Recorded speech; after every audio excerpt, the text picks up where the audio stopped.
हरतालिका तीज व्रत कथा। एक बार गौरा मैया ने शंकर जी से पूछा, हे प्रभु, वह गुप्त से गुप्त रहस्य बताइए जो कि पूरे संसार को सुख देने वाला हो तथा सभी स्त्रियों की मनवांछित इच्छा पूर्ण करने वाला हो।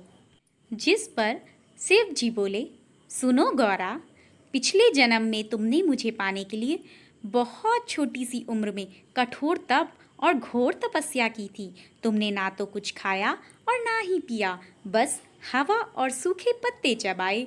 जला देने वाली गर्मी हो या फिर कपा देने वाली ठंड, तुम डटी रहीं। बारिश में भी तुमने जल नहीं पिया। तुम्हें इस हालत में देखकर तुम्हारे पिता बहुत ज़्यादा चिंतित हो गए थे, जिस पर नारद मुनि आए और उन्होंने प्रस्ताव रखा कि भगवान विष्णु आपकी पुत्री से विवाह करना चाहते हैं और तुम्हारे पिता ने भी यह प्रस्ताव स्वीकार कर लिया। जब तुम्हें यह बात पता चली तो तुम बहुत दुखी हुई और तुमने यह बात अपनी सखी को बताई। तुमने कहा कि मेरे पास अब प्राण त्यागने के अलावा दूसरा कोई विकल्प शेष नहीं रहा है। तुम्हारी सखी बहुत समझदार थी। उसने कहा, यह प्राण त्यागने का क्या कारण है? संकट के समय धैर्य से काम लेना चाहिए।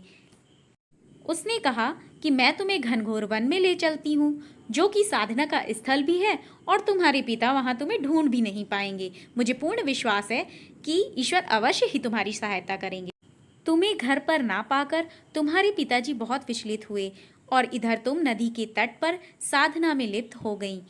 तुमने रेत के शिवलिंग का निर्माण किया और कठोर तपस्या में लीन हो गई, जिससे मेरा आसन हिल उठा और मैं शीघ्र ही तुम्हारे पास आ पहुंचा। तुमसे वर मांगने को कहा।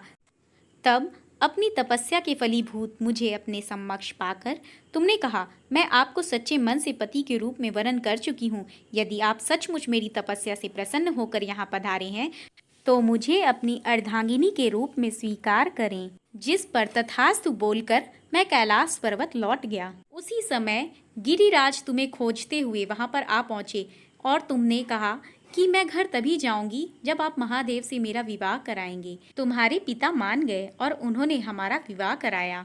और क्योंकि तुम्हारी सखी ने तुम्हारा हरण किया था, इसीलिए इसे हरितालिका व्रत कहते हैं। इस व्रत को करने वाली स्त्रियां पार्वती जी के समान ही सुखपूर्वक पति रमन करके शिवलोक को जाती हैं। सौभाग्यवती स्त्रियां अपने सुहाग को अखंड बनाए रखने के लिए और अविवाहित युवतियां मन मुताबिक वर पाने के लिए यह व्रत करती हैं।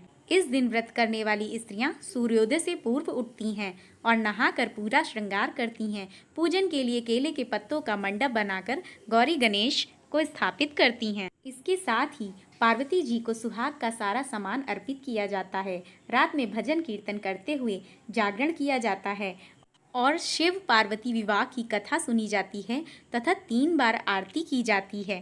कथा अच्छी लगी हो तो चैनल को सब्सक्राइब ज़रूर करें।